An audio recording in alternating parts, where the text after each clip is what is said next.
Shalom saudara yang terkasih di dalam Tuhan Yesus Kristus. Renungan kita pada hari ini Jumat 24 Februari 2023 berjudul Perintah untuk Mengasihi. Sebab orang-orang miskin tidak hentinya akan ada di dalam negeri itu. Itulah sebabnya aku memberi perintah kepadamu demikian. Haruslah engkau membuka tangan lebar-lebar bagi saudaramu yang tertindas dan yang miskin di negerimu. Ulangan pasal 15 ayat 11 dan 17. Bahan bacaan Ulangan pasal 13 sampai 15. Suatu ketika saat saya sedang berjalan di pasar yang ramai, orang berlalu lalang. Ada seorang nenek tua yang berjalan tertati-tati untuk memungut sampah di pinggir jalan. Sedihnya, nenek itu seperti tidak terlihat di keramaian. Orang-orang sibuk dengan dirinya sendiri sampai-sampai tidak memperhatikan keberadaan nenek tua yang nampak kesulitan untuk mengangkat karung sampah yang ukurannya lebih besar dari dirinya.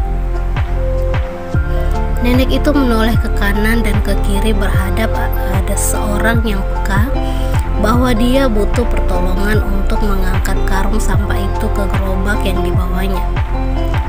Tapi tidak ada seorang pun yang peka dan menyadari keberadaan nenek itu sampai akhirnya Tuhan mengingatkan saya untuk segera membantu nenek itu dan saya melakukannya. Contoh ini merupakan salah satu keadaan zaman kita sekarang bahwa dunia sedang terlelap dengan keegoisannya yang membuat mereka kehilangan kepekaan terhadap kaum marginal. Kita sebagai seorang Kristen harus melakukan perbedaan seperti yang Yesus lakukan. Yesus adalah simbol kasih. Pelayanan Yesus selama di bumi didasarkan atas dasar kasih, dan banyak sekali pelayanan dan mujizat yang Yesus lakukan ditujukan kepada orang miskin dan kaum pinggiran. Ketika yang lainnya mengabaikan orang miskin, mata dan hati Yesus justru tertuju kepada mereka dan Yesus menjadi solusi bagi mereka. Hal itulah yang harus kita lakukan. Biarlah hati kita penuh dengan belas kasihan dan mata kita memiliki kepekaan terhadap orang miskin dan berkekurangan.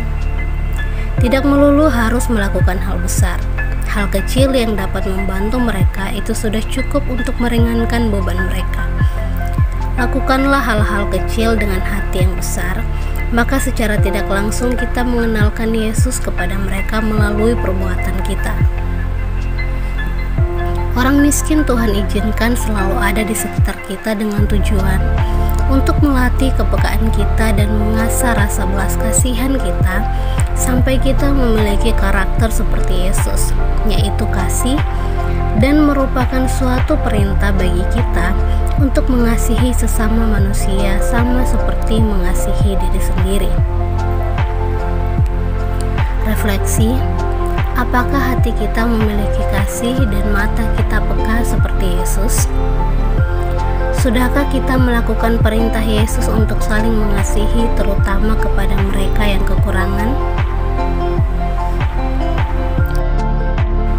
Mari kita berdoa.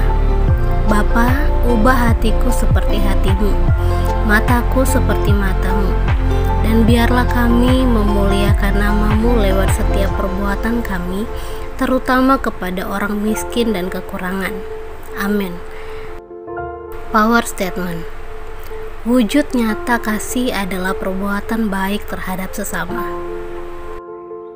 Demikian renungan hari ini. Tuhan Yesus memberkati.